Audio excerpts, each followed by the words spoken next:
서울의 밤은 차가운 비와 함께 내려앉았다. 퇴근 시간의 혼잡이 차에 가시지 않은 도로는 수많은 자동차 불빛으로 젖은 아스팔트를 어지럽게 물들였다. 도시의 심장부에서 외곽으로 향하는 이베미 23번 버스는 10,000원이었다. 축축한 우산 냄새와 사람들의 피곤한 한숨이 뒤섞여 차 안의 공기는 무겁고 눅눅했다. 이서연은 창가 자리에 겨우 몸을 구겨놓고 앉아 김이 서린 유리창 너머로 빠르게 스쳐 지나가는 도시의 풍경을 무심하게 바라보았다. 그녀의 직업은 회계법인의 선임 감사인이었다.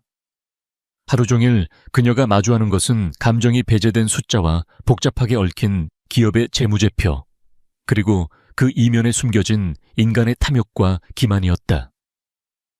숫자는 거짓말을 하지 않지만 숫자를 만드는 사람은 언제나 거짓말을 했다. 서연은 그 거짓을 파헤쳐 진실을 수면 위로 끌어올리는 일을 했다. 그 과정은 날카로운 지성과 냉철한 판단력, 그리고 강한 정신력을 요구했다. 일에 몰두할 때 그녀는 누구보다 차갑고 예리했지만 일이 끝나고 혼자가 되면 깊은 피로감과 함께 일종의 공허함이 밀려오곤 했다. 오늘도 마찬가지였다.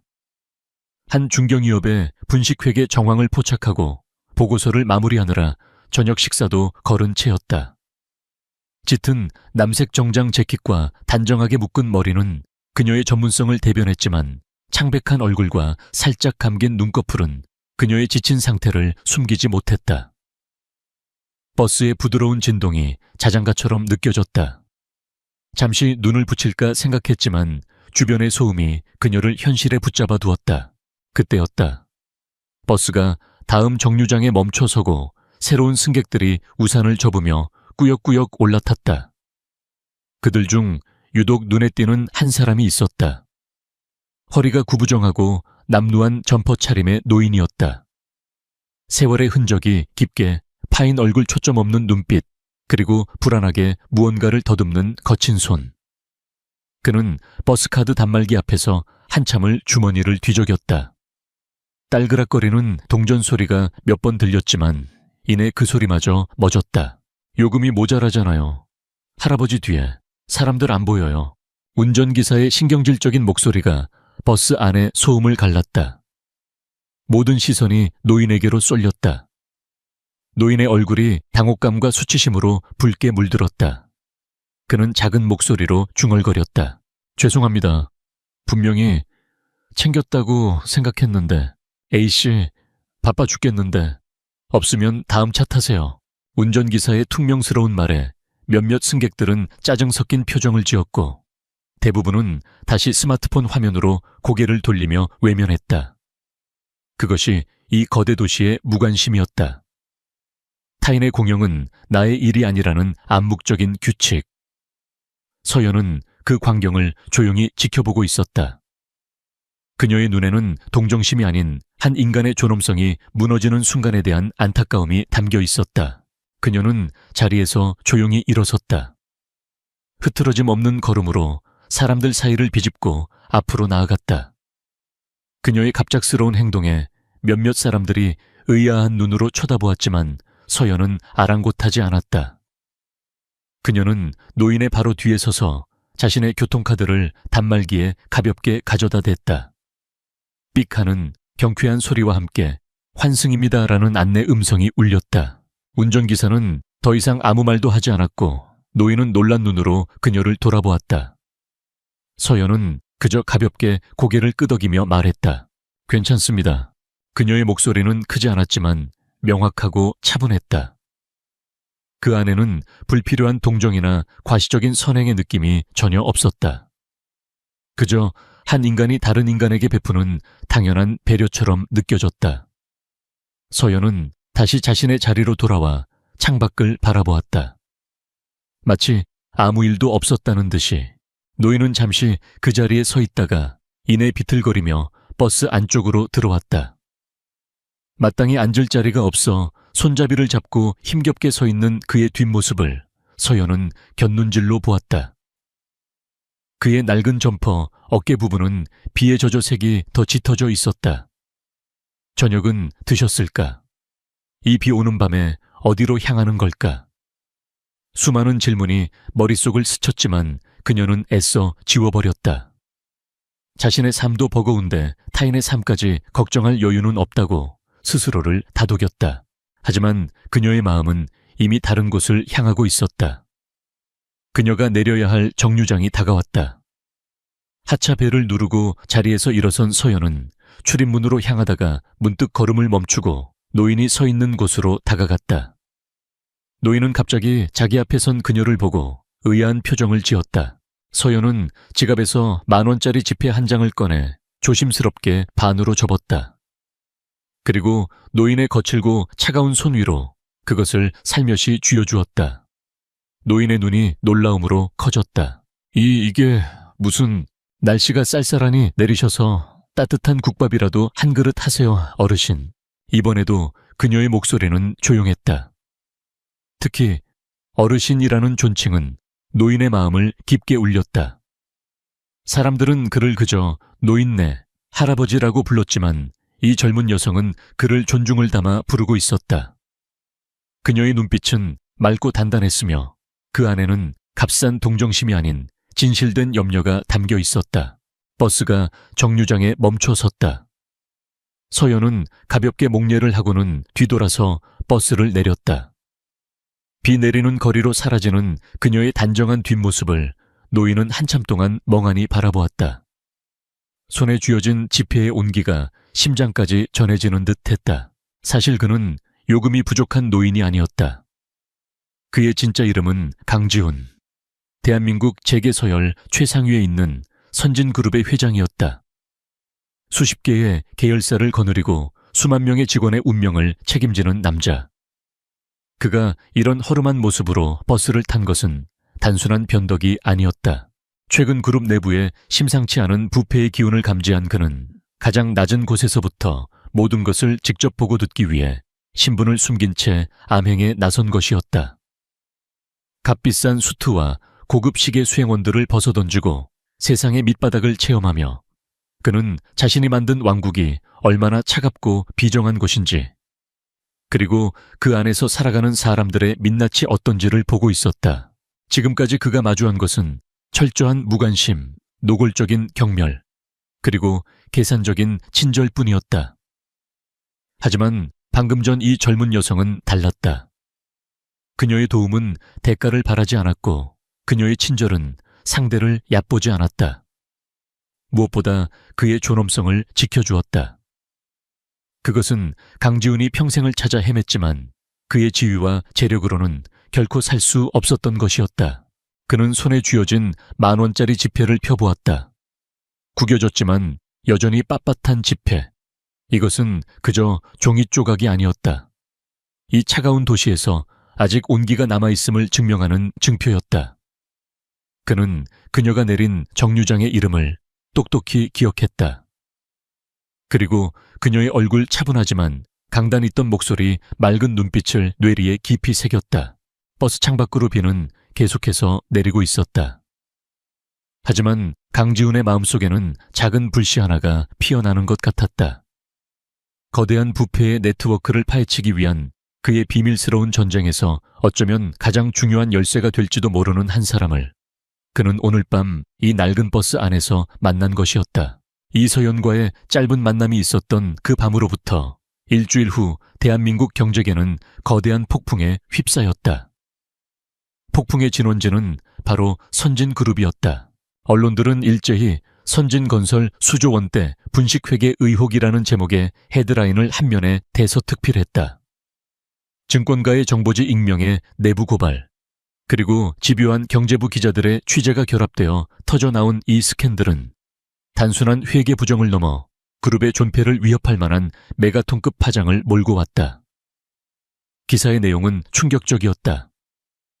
선진그룹의 핵심 계열사인 선진건설이 지난 5년간 해외 수주 실적을 부풀리고 유령 회사를 통해 거액의 비자금을 조성했다는 것이었다. 그 여파는 즉각적이고 파괴적이었다. 개장과 동시에 선진그룹 관련 주식들은 일제히 하한가로 곤두박질 쳤다. 하루아침에 수십조 원의 시가 총액이 증발했다. 그룹 본사 로비는 성난 소액 주주들과 진실을 요구하는 취재진들로 아수라장이 되었다. 전화벨은 쉴 새 없이 울렸고 직원들은 잿빛 얼굴로 분주하게 오가며 사태 수습에 나섰지만 걷잡을 수 없이 번지는 불길 앞에서 속수무책이었다. 선진그룹의 심장부 50층에 위치한 회장실은 폭풍의 눈처럼 고요했다. 그러나 그 고요함 속에는 금방이라도 모든 것을 집어삼킬 듯한 팽팽한 긴장감이 감돌았다. 일주일 전 남루한 노인의 모습은 온데간데 없이 강지훈은 완벽하게 재단된 다크그레이 수트 차림으로 거대한 통유리 창 앞에 서서 아수라장이 된 서울의 도심을 내려다보고 있었다. 그의 얼굴에는 어떤 감정도 드러나지 않았지만 차갑게 빛나는 눈빛은 예리한 칼날 같았다. 언론 대응팀은 뭐라고 하나 그의 등 뒤에 서 있던 비서실장 윤성환이 땀을 닦으며 보고했다. 일단 공식적인 입장은 사실무근이며 내부 감사를 통해 철저히 진상을 규명하겠다는 원론적인 답변만 내놓은 상태입니다. 하지만 여론이 너무 좋지 않습니다, 회장님. 최민준 부회장은 긴급 임원회의를 소집하고 사태 파악에 나서고 계십니다. 방금 전에도 회장님께 보고를. 됐어. 강지훈은 윤 실장의 말을 잘랐다. 그는 이미 모든 것을 꿰뚫어 보고 있었다. 이 모든 것은 최민준 부회장이 기획한 거대한 연극이었다. 최민준은 선진그룹 창업공신의 아들로 평생을 2인자의 자리에서 만족하지 못했던 야심가였다. 그는 강지훈의 아버지인 선대 회장이 갑작스럽게 세상을 떠나고 강지훈이 경영권을 물려받은 이후 호시탐탐 회장 자리를 노려왔다. 이번 스캔들은 그의 작품이 분명했다. 자신이 저지른 비리를 마치 그룹 전체의 문제인 것처럼 부풀려 터뜨린 후 혼란을 수습하는 해결사 역할을 자처하며 강지훈을 무능한 리더로 몰아세우고 최종적으로는 이사회를 장악해 경영권을 찬탈하려는 속셈이었다. 내부 감사는 그가 증거를 인멸하고 자신에게 유리한 결론을 내리기 위한 완벽한 명분이었다. 강지훈은 천천히 몸을 돌렸다.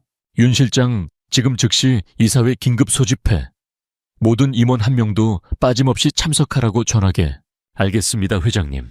잠시 후 선진그룹의 최고 의사 결정 기구인 이사회 회의실에는 무거운 침묵이 흘렀다. 수십 명의 임원들이 굳은 얼굴로 긴 테이블에 둘러 앉아 있었다. 상석에 앉은 강지훈의 맞은편 최민준 부회장이 걱정스러운 표정을 연기하며 먼저 입을 열었다. 회장님, 그리고 임원 여러분. 지금 우리 그룹은 창사 이래 최대의 위기를 맞았습니다.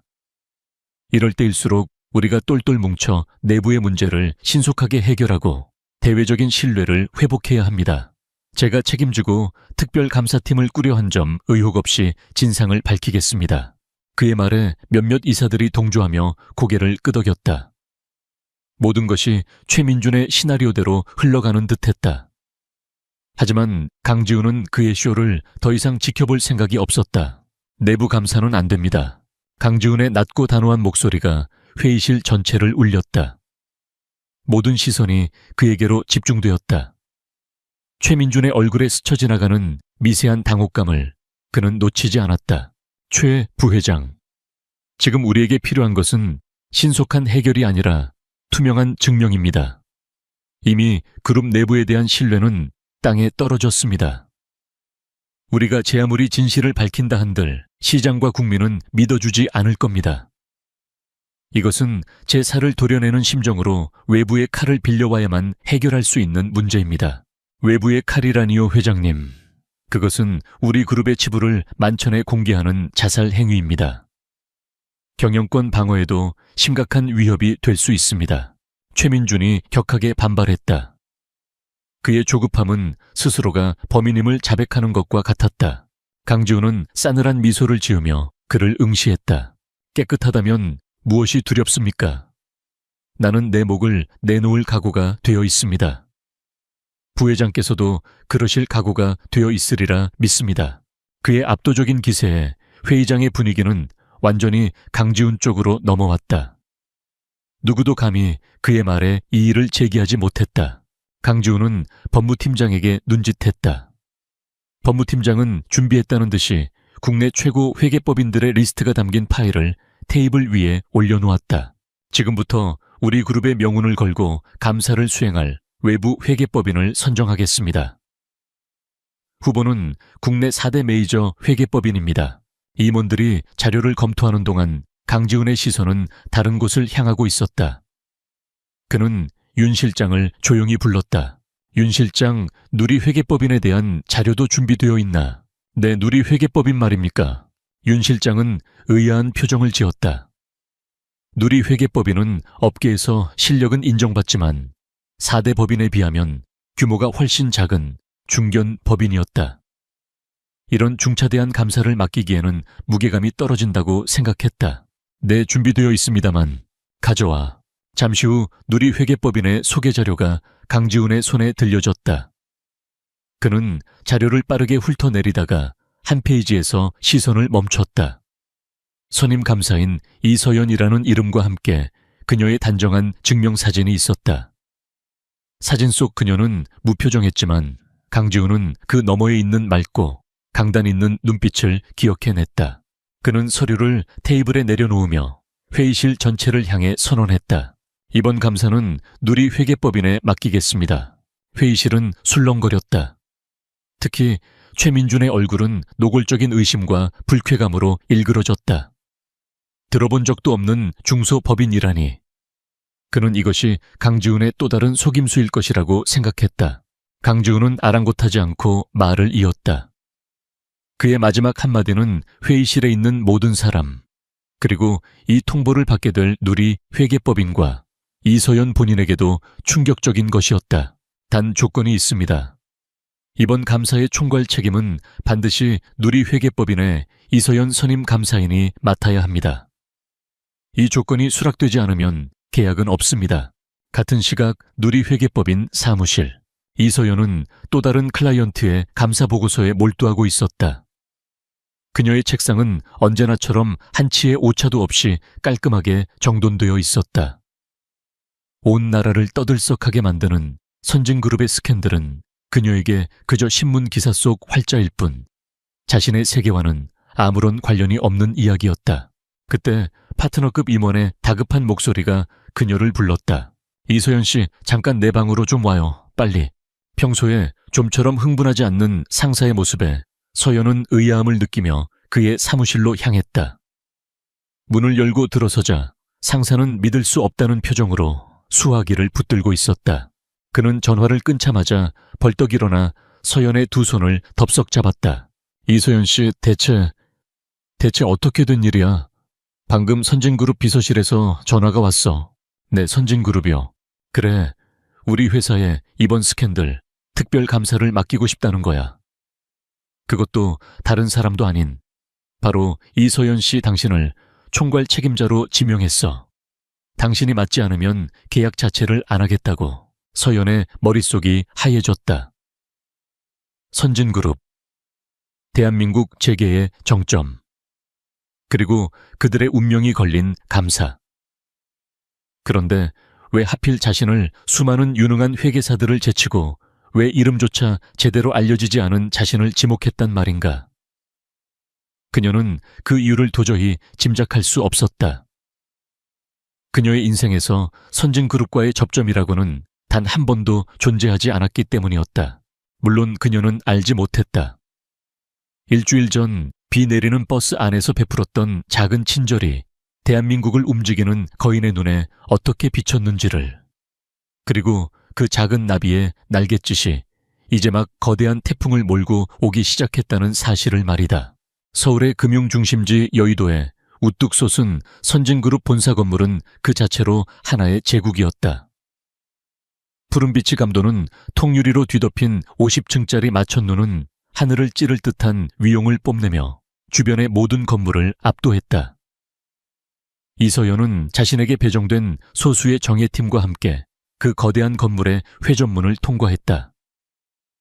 로비에 들어서는 순간 차가운 대리석 바닥에 냉기와 높이를 가늠할 수 없는 천장이 주는 위압감이 온몸을 짓눌렀다. 그녀의 팀원들은 자신들도 모르게 주눅이 든 듯 보였다. 대한민국 최고의 인재들만 모인다는 선진그룹의 심장부에서 그들은 마치 골리앗 앞에 선 다윗과도 같았다. 하지만 팀의 리더인 이서연의 표정에는 한치의 흔들림도 없었다.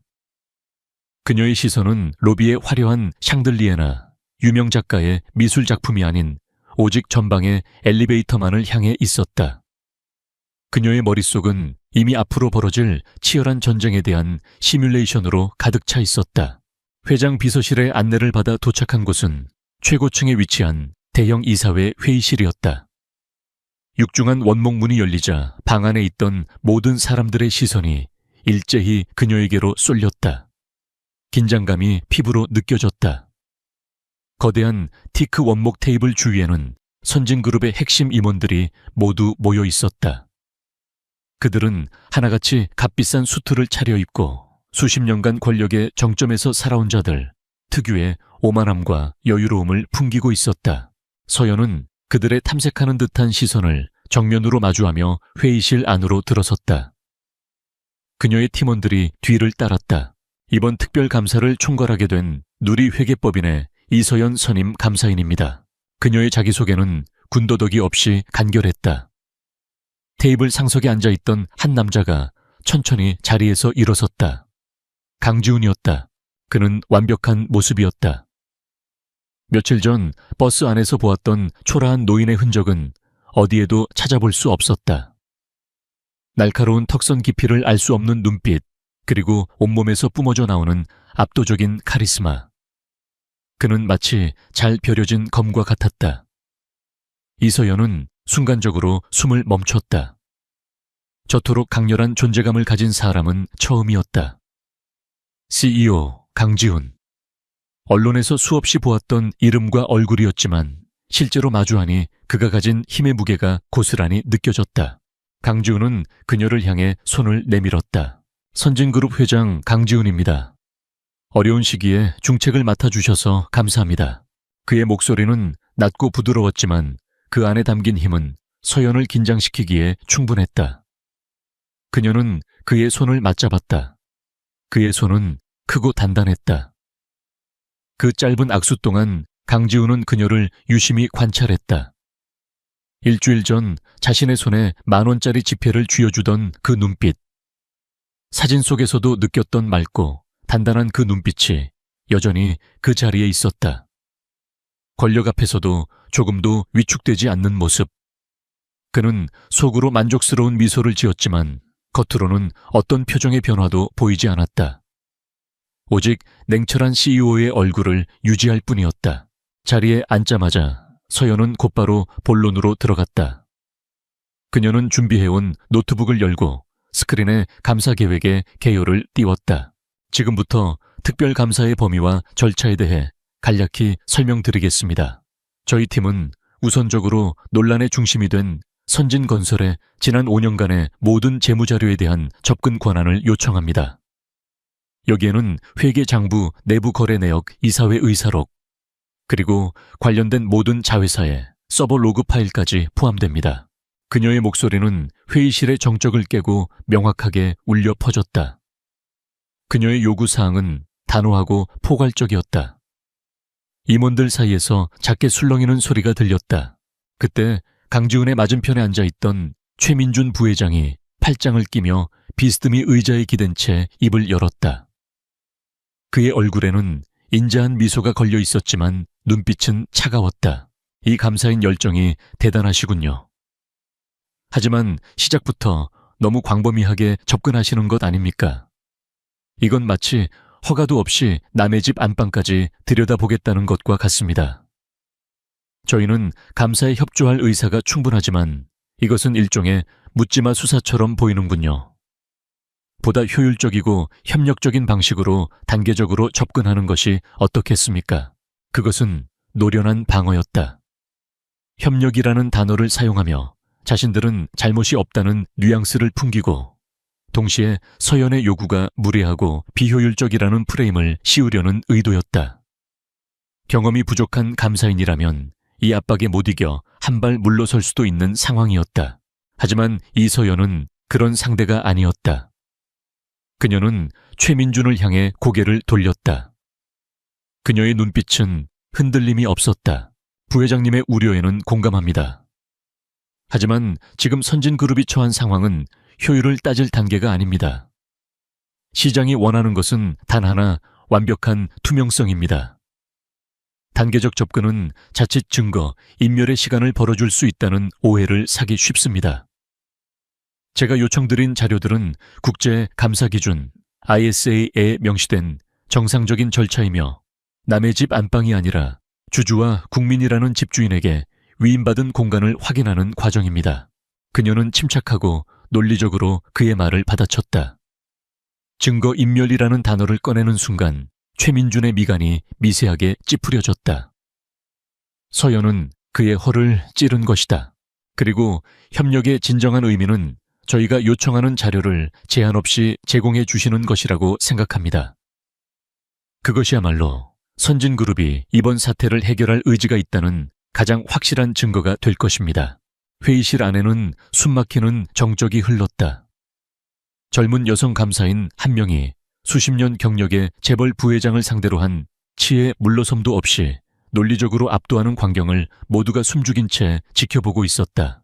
그 정적을 깬 것은 강지훈이었다. 그는 조용히 박수를 한번 쳤다. 좋습니다. 그는 자리에서 일어나 회의실의 모든 임원들을 둘러보며 선언했다. 이서연 감사인의 말이 곧 이번 특별감사의 방침입니다. 지금 이 순간부터 이 감사인과 그 팀이 요구하는 모든 자료인물 장소에 대한 접근 권한을 허가합니다. 만약 이 과정에서 비협조적이거나 방해하는 행위가 발견될 경우 그룹에 대한 명백한 사보타주 행위로 간주하고 지위 고하를 막론하고 즉시 모든 직위에서 해제하겠습니다. 모두 알아들었습니까? 그의 목소리에는 거역할 수 없는 힘이 실려 있었다. 네, 회장님 하는 대답이 여기저기서 터져 나왔다. 최민준은 더 이상 아무 말도 하지 못하고 굳은 얼굴로 입을 다물었다. 그의 계획에 첫 번째 균열이 생기는 순간이었다. 회의가 끝나고 서연과 그녀의 팀은 임시로 마련된 감사 사무실로 안내받았다. 복도를 걷고 있을 때 뒤에서 익숙한 목소리가 들려왔다. 최민준 부회장이었다. 그는 어느새 특유의 부드러운 미소를 되찾고 그녀에게 다가왔다.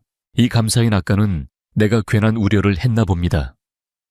회장님까지 저렇게 나서주시니 일이 잘 풀릴 것 같군요. 도와주셔서 감사합니다, 부회장님. 서연은 감정 없이 대답했다. 최민준은 그녀의 옆에 나란히 서서 걸으며 마치 혼잣말처럼 나지막이 속삭였다. 그런데 말입니다. 이 감사인. 우리 선진그룹은 아주 크고 복잡한 조직입니다. 역사가 오래된 만큼 어두운 구석도 많지요. 때로는 너무 깊이 파고들다 보면 의도치 않게 동굴이 무너져 내리는 사고가 생기기도 합니다. 그는 잠시 말을 멈추고 서연의 얼굴을 빤히 쳐다보았다. 그의 눈빛은 더 이상 웃고 있지 않았다. 전도유망한 젊은 감사인이 그런 잔해 속에 파묻히는 건 참으로 안타까운 일 아니겠습니까? 그것은 명백한 협박이었다. 부드러운 말 속에 숨겨진 날카로운 칼날. 서연은 그 자리에 우뚝 멈춰 섰다. 그녀는 최민준을 향해 천천히 고개를 돌렸다. 그녀의 입가에 희미한 미소가 떠올랐다. 두려움의 기색은 찾아볼 수 없었다. 염려해 주셔서 감사합니다, 부회장님. 하지만 제 직업은 어둠을 두려워하는 것이 아니라 어둠 속의 것들을 빛으로 끄집어내는 일입니다. 그녀의 시선은 그의 눈을 똑바로 꿰뚫었다. 그리고 저희 팀은 동굴에 들어가기 전에 항상 지지대를 단단히 설치하는데 아주 능숙합니다. 그 말을 마친 서연은 가볍게 고개를 숙여 보인 후 망설임 없이 자신의 팀원들이 기다리는 사무실로 향했다. 복도에 홀로 남겨진 최민준의 얼굴에서 미소가 완전히 사라졌다. 그의 얼굴은 분노와 당혹감으로 차갑게 굳어 있었다. 그는 자신이 너무 쉽게 상대를 얕잡아 보았다는 것을 깨달았다. 저 젊은 여자는 그가 생각했던 것보다 훨씬 더 강하고 위험한 상대였다. 보이지 않는 전쟁의 서막이 그렇게 올랐다. 강지훈 회장의 전폭적인 지원 약속에도 불구하고 이서연의 특별감사는 시작부터 거대한 벽에 부딪혔다. 그것은 눈에 보이는 물리적인 방해가 아니었다. 오히려 너무나도 교묘하고 체계적이어서 마치 거대한 안개 속에서 길을 잃은 듯한 무력감을 느끼게 하는 방식이었다. 서연의 팀이 요청한 핵심 재무 데이터는 시스템 오류라는 이유로 접근이 지연되거나 막상 열어보면 일부 파일이 손상되어 있다는 메시지만 뜰 뿐이었다. 해외 프로젝트 관련 계약서들은 기밀 유지 조항을 핑계로 법무팀의 검토가 필요하다며 끝없이 시간을 끌었다. 비자금 조성에 키를 쥐고 있을 것으로 추정되는 재무팀의 핵심 실무자 2명은 감사팀이 출근하기도 전에 급작스러운 병가와 가족의 위독을 이유로 동시에 장기 휴가를 떠나버렸다. 이 모든 것은 우연이라고 보기에는 너무나도 절묘하게 맞아떨어졌다. 최민준 부회장은 겉으로는 감사에 최대한 협조하는 척하면서 뒤로는 보이지 않는 거대한 네트워크를 이용해 조직적으로 증거를 은폐하고 감사를 방해하고 있었다. 그는 수십 년간 그룹 내에 심어놓은 자신의 충성스러운 신복들을 통해 모든 것을 통제하고 있었다. 감사팀의 일거수일투족이 그의 귀에 들어가고 있었고 그들은 언제나 감사팀보다 한 발 앞서 움직였다. 감사 사무실의 분위기는 점점 무겁게 가라앉았다. 팀원들은 밤낮 없이 자료와 씨름했지만 손에 잡히는 실체 없이 겉돌기만 하는 상황에 지쳐갔다. 이건 마치 유령과 싸우는 것 같아요. 팀의 막내 회계사가 붉게 충혈된 눈을 비비며 말했다. 분명히 무언가 있는데 잡으려고 하면 연기처럼 사라져버려요. 우리를 농락하고 있는 게 분명해요. 서연은 말없이 회의실의 화이트보드를 응시했다. 화이트보드에는 지금까지 파악된 자금의 흐름 관련 인물들의 관계도가 복잡하게 그려져 있었지만 결정적인 연결고리는 빠져 있었다. 최민준이라는 거대한 거미가 쳐놓은 거미줄에 걸려 허우적거리는 형국이었다. 그녀는 압박감을 느꼈지만 결코 절망하지 않았다. 오히려 그녀의 머릿속은 더욱 차갑게 가라앉았고 승부욕은 더욱 강하게 타올랐다. 그녀는 알고 있었다. 전공법으로는 이길 수 없다는 것을. 이 거대한 성벽을 무너뜨리기 위해서는 외부에서가 아니라 내부에서 스스로 무너져 내리게 만들 작은 균열을 찾아야만 했다. 그날 밤 모두가 퇴근하고 텅 빈 사무실에 홀로 남은 서연은 새로운 접근법을 시도하기 시작했다. 그녀는 지금까지 확보된 불완전한 데이터들을 모두 폐기했다. 대신 그녀는 전혀 다른 종류의 정보에 집중했다. 선진건설의 지난 5년간의 모든 공사 수주 내역, 자재 구매 기록, 하청업체 리스트, 그리고 심지어는 임직원들의 출장 기록과 법인카드 사용 내역까지. 그것들은 회계 장부처럼 직접적인 증거가 되지는 못하지만 기업의 실제 활동을 보여주는 살아있는 흔적들이었다. 그녀는 수만 건에 달하는 데이터를 자신만의 방식으로 재분류하고 교차 분석하기 시작했다. 마치 거대한 직소 퍼즐의 조각들을 하나씩 맞춰 나가는 것처럼 그녀의 손가락은 쉴 새 없이 키보드 위를 오갔다. 시간은 빠르게 흘러 새벽이 가까워 오고 있었다. 바로 그때였다. 그녀의 눈이 한 지점에서 번쩍였다. 베이피오 컴퍼니. 그녀는 최민준 부회장이 비자금을 조성하기 위해 여러 개의 유령 회사를 사용했을 것이라고 확신했다. 하지만 그 회사들은 철저히 위장되어 있어 찾아내기가 불가능에 가까웠다. 그런데 지금 그녀가 발견한 것은 전혀 예상치 못한 곳에 숨겨진 이상한 패턴이었다. 선진건설이 지난 3년간 동남아시아의 한 작은 국가에서 진행한 항만 건설 프로젝트. 그 프로젝트에 시멘트를 공급한 여러 업체 중 유독 글로벌 시멘트라는 생소한 이름의 회사가 눈에 띄었다. 이 회사는 다른 경쟁 업체들보다 훨씬 높은 단가로 계약을 체결했음에도 불구하고 전체 물량의 40% 이상을 독점적으로 공급하고 있었다. 상식적으로 이해할 수 없는 계약이었다. 서연의 심장이 빠르게 뛰기 시작했다. 그녀는 즉시 글로벌 시멘트라는 회사에 대한 정보 검색에 들어갔다. 하지만 인터넷에서는 어떤 정보도 찾을 수 없었다. 법인 등기부 등본을 떼어보려 했지만 해당 국가는 조세 회피처로 유명한 곳이라 법인 정보가 철저히 비공개로 관리되고 있었다. 완벽한 유령 회사였다. 가자스다. 서연은 직감했다. 이것이 바로 성벽의 균열이었다. 하지만 어떻게 증명할 것인가 서류상의 증거는 아무것도 없었다. 그녀가 깊은 고민에 빠져 있을 때 노트북 화면에 작은 팝업창 하나가 깜빡였다. 보안 메일이 도착했습니다. 라는 메시지였다. 그녀가 사용하는 업무용 메일이 아니었다. 이 프로젝트를 시작하기 전 만일의 사태를 대비해 개인적으로 만들어둔 최고 등급의 암호화된 비공개 메일 계정이었다. 이 계정의 주소는 그녀 자신 외에는 아무도 알지 못했다. 호기심과 경계심이 교차하는 가운데 그녀는 조심스럽게 메일을 열었다.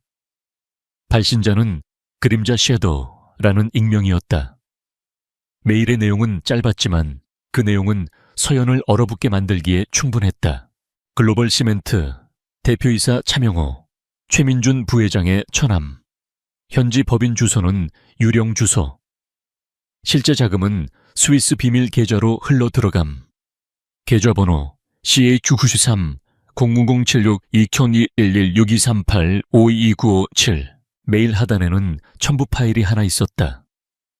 그녀가 떨리는 손으로 파일을 클릭하자 여러 장의 사진들이 화면에 나타났다. 사진 속에는 최민준 부회장과 한 남자가 동남아의 한 고급 리조트에서 골프를 치며 환하게 웃고 있는 모습, 그리고 그 남자가 스위스의 한 프라이빗 뱅크에 들어가는 모습이 담겨 있었다. 서연은 등골이 서늘해지는 것을 느꼈다. 이 그림자라는 인물은 대체 누구인가? 어떻게 자신의 비밀 이메일 주소를 알았으며 어떻게 이런 극비 정보를 손에 넣었단 말인가? 그는 적일까 아군일까? 한 가지는 분명했다. 그는 최민준의 적이며 현재로서는 그녀의 유일한 아군이었다. 이 정보는 그녀가 찾고 있던 결정적인 스모킹 건이었다. 하지만 이 정보를 어떻게 활용해야 할까? 출처가 불분명한 정보를 감사 보고서에 공식적으로 인용할 수는 없었다. 그것은 감사인의 윤리에도 어긋날 뿐더러 법정에서 증거로 채택될 수도 없었다. 그녀는 깨달았다. 이 정보는 정답지가 아니라 정답을 찾아가기 위한 지도라는 것을. 그림자는 그녀에게 직접적인 증거를 준 것이 아니라 어디를 파야 할지 정확한 위치를 알려준 것이다. 한편 같은 시각 선진그룹 회장실, 강지우는 어두운 방 안에서 홀로 노트북 화면을 보고 있었다. 화면에는 이서연이 방금 전에 받았던 것과 똑같은 이메일이 띄워져 있었다. 그가 바로 그림자였다. 그는 오래전부터 최민준의 비리를 파헤치기 위해 비밀 정보팀을 운영해왔다. 하지만 그 정보들은 대부분 불법적인 경로로 수집된 것이라 공식적으로 사용할 수 없었다. 그가 외부 감사인 이서연을 지목한 이유는 바로 이것이었다. 그녀의 날카로운 분석력과 집요함을 이용해 자신이 가진 정보들을 합법적이고 공식적인 증거로 바꾸기 위함이었다. 그녀는 그의 의도를 전혀 모른 채 오직 자신의 실력만으로 진실을 향해 나아가고 있었다. 그리고 그는 안전한 그림자 속에서 그녀가 올바른 길을 가도록 최소한의 방향만 제시해주고 있었다. 그는 이서연의 비밀, 이메일 주소를 알아내는데 꽤 애를 먹었다. 그녀는 생각보다 훨씬 더 철저하고 신중한 사람이었다. 그런 점이 그를 더욱 만족스럽게 했다. 그는 보냄 버튼을 누르기 전 잠시 망설였다.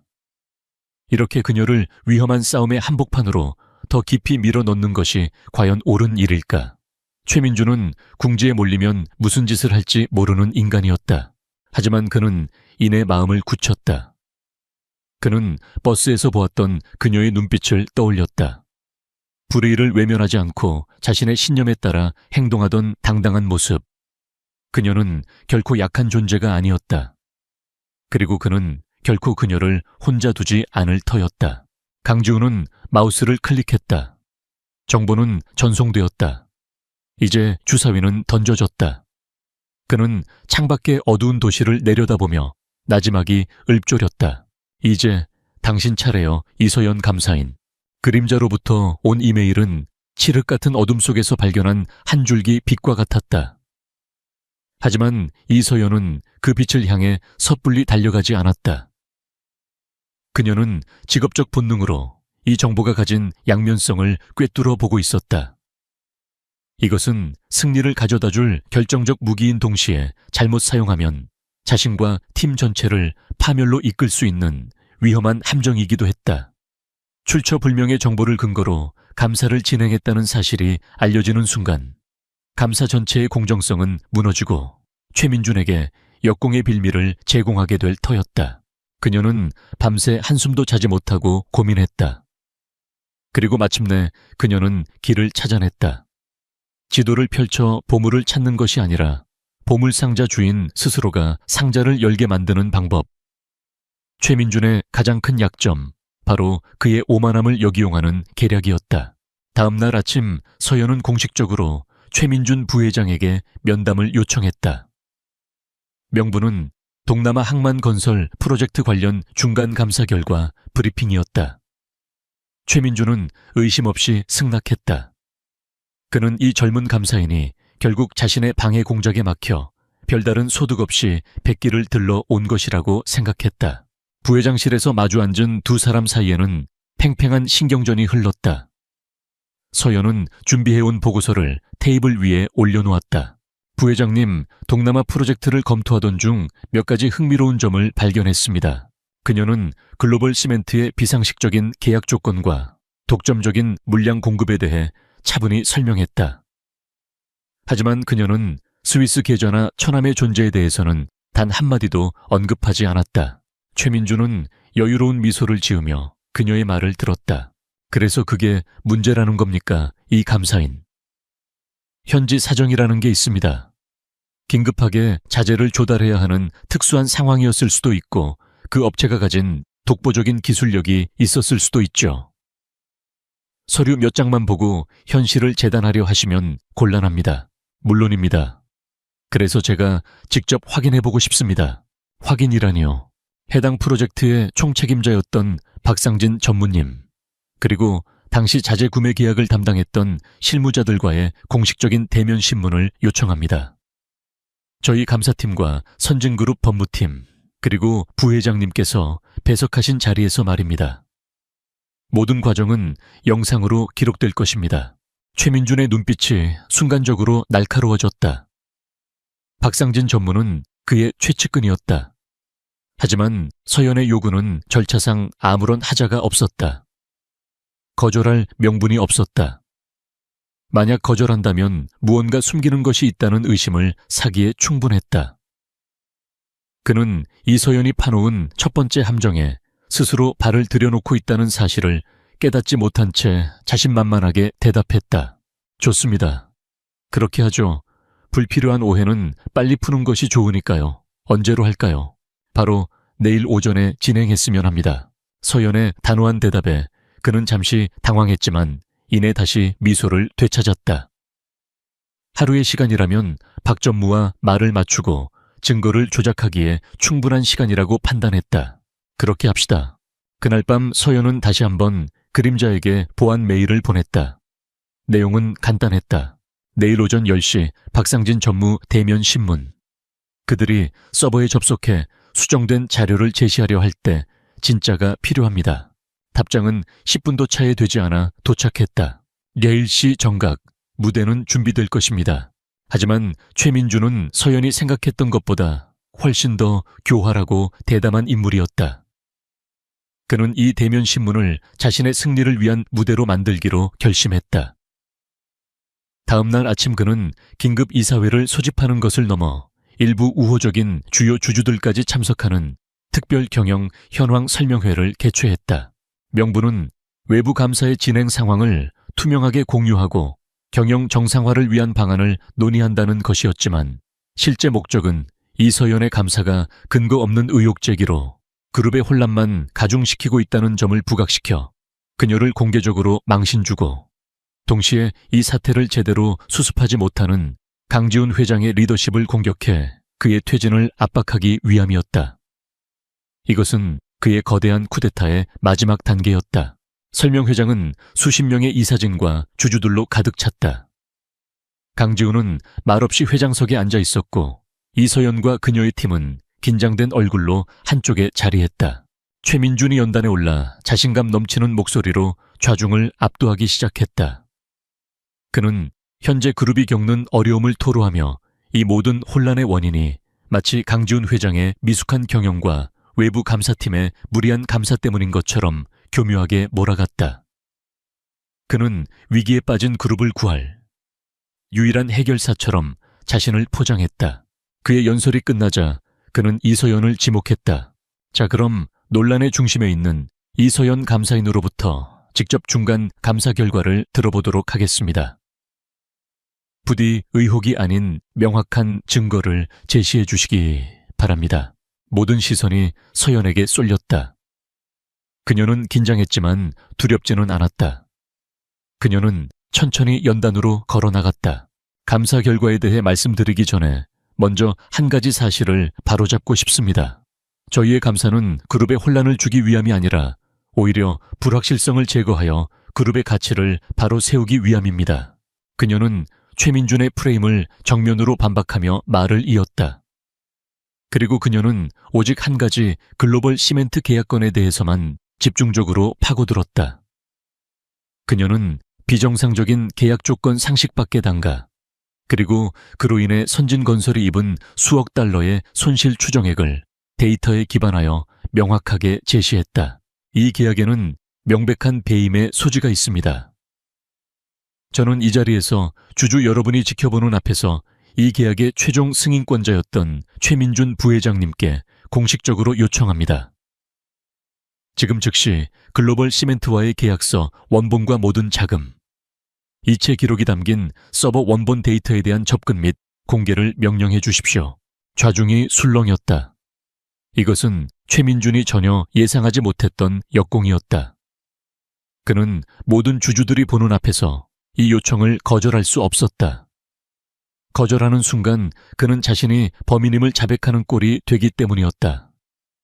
그는 자신의 부하들이 서버를 완벽하게 정리해 두었을 것이라고 굳게 믿었다. 물론입니다. 진실을 밝히기 위해서라면 무엇이든 해야지요. 재무팀장은 지금 당장 해당 데이터를 메인 스크린에 띄우시오. 최민준은 자신만만하게 외쳤다. 그의 지시에 재무팀장이 떨리는 손으로 노트북을 조작하기 시작했다. 잠시 후 거대한 스크린에 서버 폴더가 나타났다. SPJT 글로벌 세멘트라는 이름의 파일이 클릭되었다. 바로 그 순간이었다. 파일이 열리는 순간 화면에 나타난 것은 최민준이 예상했던 깨끗하게 조작된 계약서가 아니었다. 그것은 암호가 풀린 원본 파일이었다.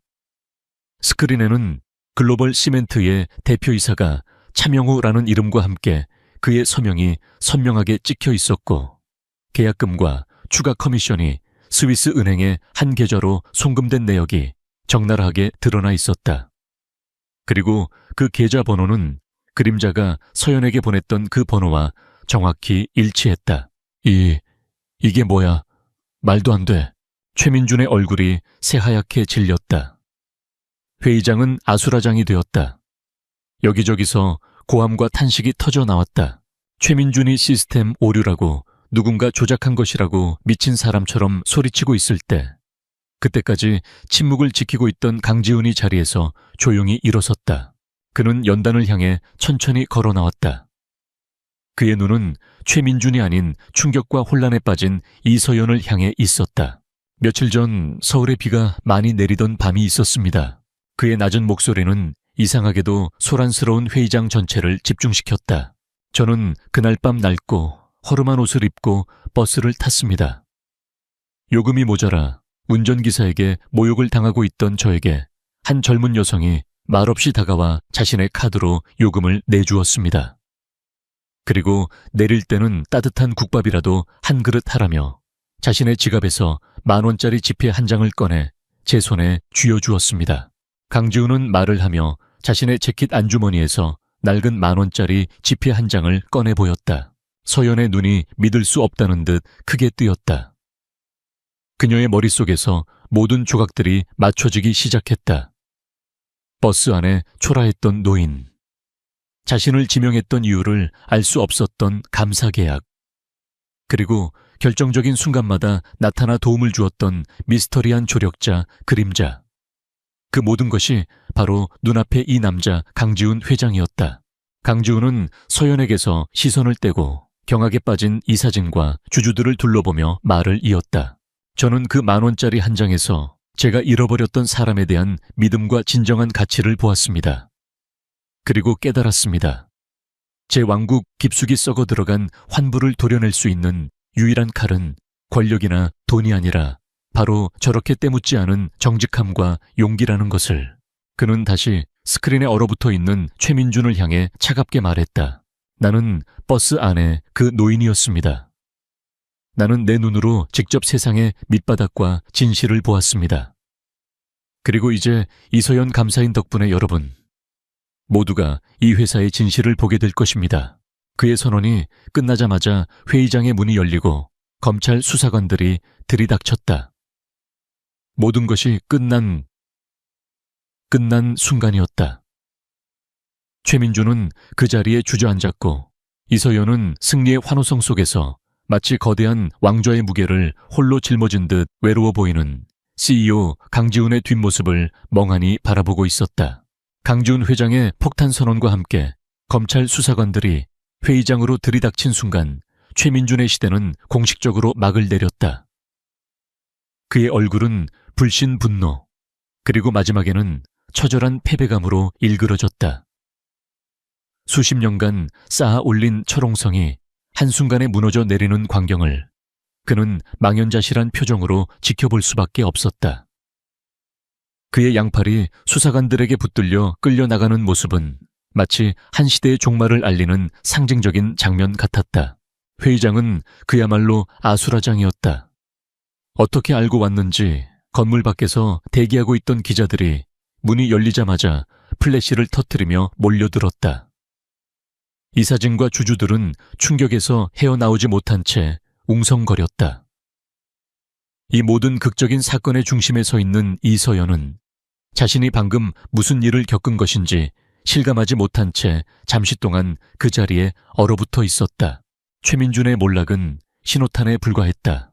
그날 오후를 기점으로 검찰은 이서연이 완벽하게 정리해 제출한 감사 보고서와 그림자로부터 넘겨받은 추가 자료들을 바탕으로 대대적인 수사에 착수했다. 그것은 마치 썩은 부위를 도려내는 외과 수술처럼 신속하고 정밀하게 진행되었다. 최민준의 비호 아래 그룹 내에 기생하던 그의 신복들이 하나둘씩 긴급 체포되었다. 어떤 이는 자택에서, 어떤 이는 해외로 도피하려던 공항에서 수갑을 찼다. 그들이 수십 년간 부정을 통해 축적한 천문학적인 규모의 재산은 동결되었고 해외에 숨겨둔 비밀 계좌와 페이퍼 컴퍼니들의 실체가 만천에 드러났다. 최민준이 거미줄처럼 촘촘하게 구축해 놓았던 부패의 네트워크는 구심점을 잃자마자 믿을 수 없을 만큼 허무하게 무너져 내렸다. 서로의 죄를 떠넘기기 바빴고 감형을 받기 위해 앞다투어 검찰에 협조했다. 한때는 철옹성 같았던 그들의 동맹은 모래성보다도 약했다. 언론은 연일 선진그룹 사태를 대서특필했다. 그룹의 주가는 연일 폭락했고 소비자들의 불매운동 조짐까지 보였다. 선진그룹은 창사 이래 최악의 위기, 그야말로 벼랑 끝에 서 있었다. 하지만 강지훈은 더 이상 흔들리지 않았다.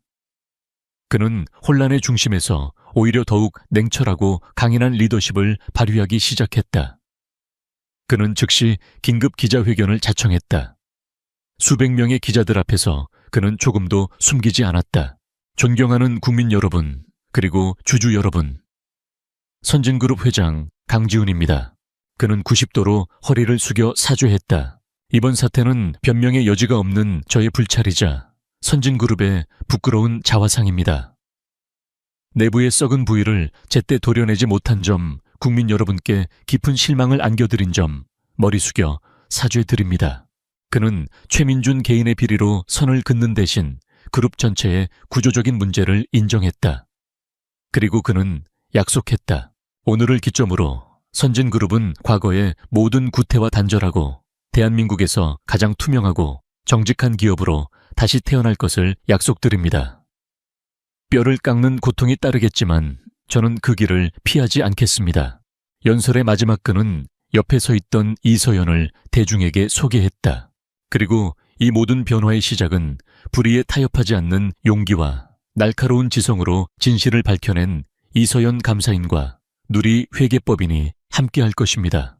이들은 앞으로 저희 그룹의 독립적인 외부 감사 및 준법 감시 파트너로서 저희의 모든 개혁 과정을 감시하고 평가하게 될 것입니다.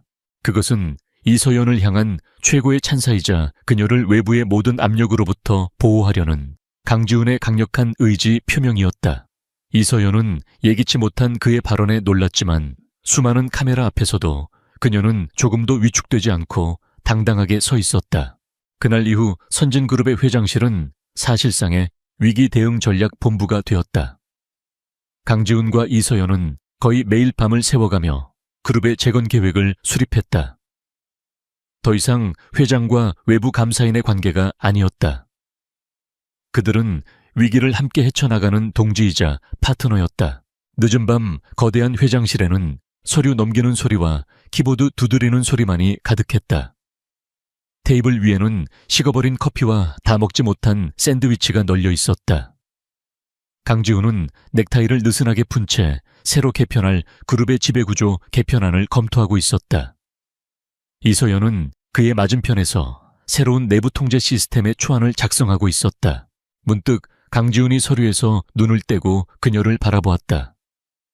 피곤에 지친 기색이 역력했지만 그녀의 눈은 여전히 총명하게 빛나고 있었다. 그러고 보니 강지훈이 나지막이 입을 열었다. 아직 제대로 고맙다는 인사를 못했군요. 그날 밤 버스 요금 말입니다. 그의 갑작스러운 말에 이서연은 잠시 할 말을 잃었다. 그녀의 뺨이 자신도 모르게 살짝 붉어졌다. 지난 며칠간 그들은 그날 밤의 일에 대해 단 한 번도 이야기하지 않았다. 마치 서로가 암묵적으로 피하고 있는 주제처럼. 별것 아니었습니다. 그녀는 애써 아무렇지 않은 척 대답하며 다시 모니터로 시선을 돌렸다. 강지훈은 희미하게 미소 지었다. 그는 그녀의 그런 점이 좋았다. 자신의 선행을 내세우지 않는 것, 그리고 권력 앞에서 태도를 바꾸지 않는 것. 내게는 별것이 아니었습니다. 그때 나는 세상 모든 것에 환멸을 느끼고 있었으니까요. 당신이 내민 그 10,000원짜리 한 장이 나에게는 아직 세상이 살만한 곳이라는 증거였습니다. 그의 진솔한 고백에 서연은 더 이상 모니터를 보고 있을 수 없었다. 그녀는 고개를 들어 그를 마주보았다. 거대한 제국의 외로운 군주. 언론은 그를 냉혹한 승부사라고 불렀지만 그녀의 눈에 비친 그는 그저 깊은 상처와 책임감의 무게를 짊어진 한 명의 인간이었다. 그들의 관계는 그날 밤을 기점으로 미묘하게 변하기 시작했다. 이서연의 역할은 단순한 감사인을 넘어섰다. 강지훈은 그룹의 중요한 의사결정을 내릴 때마다 그녀의 의견을 구했다. 그는 그녀의 재무적 통찰력뿐만 아니라 무엇이 옳고 그른지에 대한 그녀의 확고한 도덕적 기준을 신뢰했다. 그녀는 선진그룹의 새로운 윤리, 강령을 직접 작성했고 누구의 눈치도 보지 않는 독립적인 준법감시위원회를 설립하는데 결정적인 역할을 했다. 그녀의 존재 자체가 부패에 대한 강력한 경고가 되었다. 몇 주가 흘렀다. 최민준과 그 일당에 대한 사법 처리가 마무리되고 선진그룹의 주가는 서서히 안정을 되찾기 시작했다. 강지훈이 발표한 혁신적인 경영 개혁안은 시장에 긍정적인 신호를 주었고 떠나갔던 투자자들이 다시 돌아오기 시작했다. 직원들 사이에서도 패배주의 대신 새로운 희망과 자부심이 싹트기 시작했다. 폭풍은 지나갔다. 어느 늦은 저녁 강지훈은 자신의 사무실 창가에 서서 서울의 야경을 내려다보고 있었다. 도시의 불빛은 여전히 아름다웠지만 이제 그것은 더 이상 그에게 외로움의 상징이 아니었다. 그는 자신의 뒤 커다란 회의 테이블에서 마지막 보고서를 정리하고 있는 이서연의 모습을 창문 유리를 통해 보았다. 그의 입가에 자신도 모르게 부드러운 미소가 떠올랐다. 그는 무너진 회사의 질서만 되찾은 것이 아니었다. 그는 어쩌면 무너졌던 자기 자신을 되찾은 것인지도 몰랐다. 잃어버렸던 사람에 대한 믿음, 그리고 함께 미래를 만들어갈 수 있는 동반자를. 그는 그의 인생에서 가장 중요한 한 사람을 바로 저 자리에서 찾은 것이었다. 3달이라는 시간이 흘렀다. 한때 대한민국을 뒤흔들었던 거대한 폭풍은 이제 사람들의 기억 속에서 서서히 잊혀가고 있었다. 폭풍의 진원지였던 선진그룹은 강지훈 회장의 강력한 리더십 아래 놀라운 속도로 안정을 되찾고 있었다. 회사의 분위기는 180도 달라져 있었다. 과거의 권위적이고 폐쇄적인 문화는 사라지고 투명성과 소통을 강조하는 새로운 바람이 불고 있었다. 강지훈이 도입한 독립적인 준법감시위원회와 내부 고발자 보호 시스템은 제대로 작동하기 시작했고 직원들은 더 이상 불의를 보고 침묵하지 않았다. 선진그룹은 긴 어둠의 터널을 지나 새로운 새벽을 맞이하고 있었다. 이서연 역시 자신의 자리로 돌아왔다. 선진그룹과의 특별 자문 계약은 성공적으로 마무리되었고 그녀는 다시 누리회계법인의 유능한 선임 감사인으로서의 일상으로 복귀했다. 그녀의 이름은 업계의 전설처럼 알려졌다. 국내 최고의 로펌과 경쟁회계법인에서 지금의 몇 배에 달하는 연봉을 제시하며 스카우트 제의가 쏟아졌지만 그녀는 모두 정중히 거절했다. 그녀를 움직이는 것은 돈이나 명예가 아니었다. 그녀는 여전히 비 내리는 버스 안에서 망설임 없이 자신의 교통카드를 내밀던 바로 그 이서연이었다. 일은 여전히 바빴고 보람도 있었지만 가끔씩 그녀는 마음 한구석이 텅 빈 듯한 느낌을 받곤 했다. 매일 밤을 새워가며 거대한 악과 싸우고 한 회사의 운명을 바로 세우기 위해 고군분투했던 그 치열했던 날들이 꿈처럼 아득하게 느껴졌다. 그리고 그 모든 순간의 중심에 있었던 한 남자 강지훈의 얼굴이 떠오르곤 했다. 그와의 공식적인 업무 관계는 끝났지만 그가 남긴 인상은 그녀의 마음에 깊은 흔적을 남겼다. 그러던 어느 가을 저녁이었다. 퇴근 준비를 하던 서연의 스마트폰이 짧게 울렸다.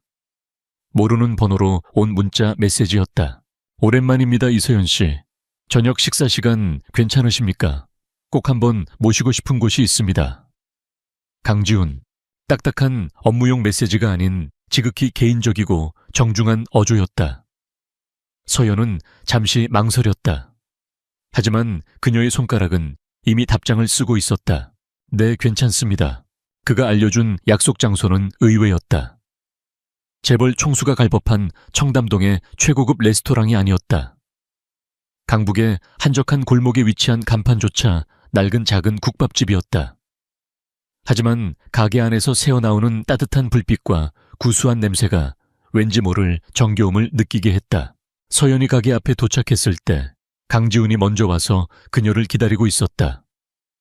그는 값비싼 수트 대신 편안한 니트 스웨터와 면바지 차림이었다. 권위적인 CEO의 모습도 초라한 노인의 모습도 아닌 그저 강지훈이라는 한 남자의 모습이었다. 와주셔서 감사합니다. 그가 부드럽게 웃으며 말했다. 가게 안은 퇴근길에 들른 직장인들로 북적였다. 그들은 허름한 차림의 강지훈이 대한민국을 움직이는 재벌 총수라는 사실을 아무도 알지 못했다. 두 사람은 구석진 테이블에 마주 앉았다. 뜨거운 김이 모락모락 피어오르는 국밥 2그릇이 나왔다. 이런 곳이라 놀라셨습니까? 강지훈이 먼저 침묵을 깼다. 아닙니다. 오히려 좋습니다. 서연은 진심으로 대답했다. 숨막히는 회장실도 긴장감 넘치는 회의실도 아닌 사람 사는 냄새가 나는 이 평범한 공간이 그들의 마지막 이야기에 더 어울린다고 생각했다. 강지훈은 숟가락을 들기 전 그녀를 진지한 눈으로 바라보았다. 오늘 이서연 씨를 이곳에 모신 이유는 제대로 된 감사를 전하고 싶었기 때문입니다. 회사 일 때문에 여러 번 감사하다고 말했지만 그건 전부 다 제대로 된 제 진심이 아니었습니다. 그는 잠시 말을 멈추고 숨을 골랐다. 회사를 구해줘서 고맙습니다. 당신의 용기와 지혜가 아니었다면 선진그룹은 공중분해되었을 겁니다. 하지만 제가 정말로 감사하고 있는 것은 그것 때문이 아닙니다. 그의 목소리가 조금 낮아졌다. 저는 당신 덕분에 저 자신을 구했습니다. 오랫동안 저는 사람을 믿지 못했습니다. 내 주위에는 내 돈과 권력만을 보고 모여든 사람들 뿐이라고 생각했죠. 그래서 일부러 가장 낮은 곳으로 내려가 보았습니다.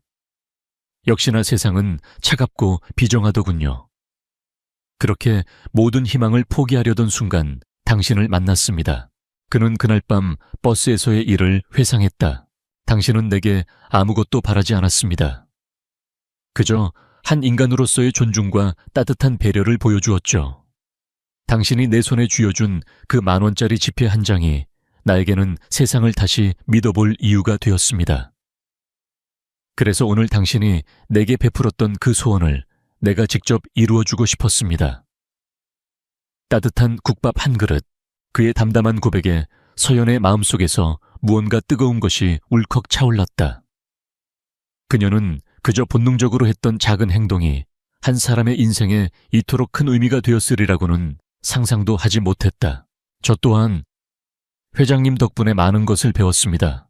서연이 조심스럽게 입을 열었다. 저는 제가 하는 일이 그저 장부 속 숫자에 오류를 찾아내는 것이라고만 생각했습니다. 하지만 이번 일을 겪으면서 제 일이 세상을 조금 더 정의롭고 올바른 곳으로 만드는데 쓰일 수 있다는 것을 깨달았습니다. 저에게 그런 기회를 주셔서 감사합니다. 두 사람은 말없이 서로를 바라보았다. 화려한 미사여구는 없었지만 그들의 눈빛 속에는 그 어떤 말보다 더 깊은 이해와 존중, 그리고 따뜻한 유대감이 흐르고 있었다.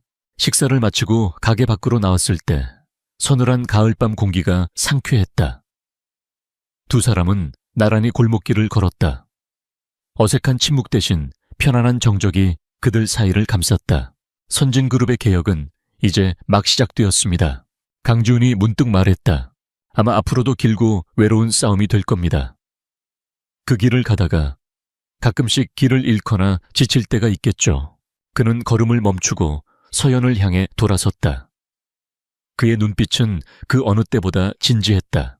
그때마다 이서연 씨의 지혜를 빌려도 되겠습니까? 외부 감사인으로서가 아니라 제가 가장 신뢰하는 친구이자 길을 알려주는 동반자로서 말입니다. 그것은 사랑 고백보다 더 진솔하고 그 어떤 약속보다 더 무게 있는 제안이었다. 그는 그녀에게 자신의 가장 약한 부분을 드러내 보이며 함께 미래를 만들어가자고 말하고 있었다. 서연은 그를 바라보며 처음으로 마음에서 우러나오는 환한 미소를 지었다. 그녀의 미소에 밤하늘의 별빛이 내려앉는 듯했다. 기꺼이요. 짧은 대답이었지만 그 안에는 수많은 의미가 담겨 있었다. 두 사람은 다시 나란히 걷기 시작했다. 도시의 불빛 속으로 사라지는 그들의 뒷모습은 이제 더 이상 외롭지 않았다. 동화 같은 해피엔딩은 아닐지라도 진정한 신뢰와 존중 위에서 시작되는 그들의 이야기는 세상 그 어떤 이야기보다 더 단단하고 아름다운 미래를 약속하고 있었다. 새로운 새벽은 그렇게 밝아오고 있었다.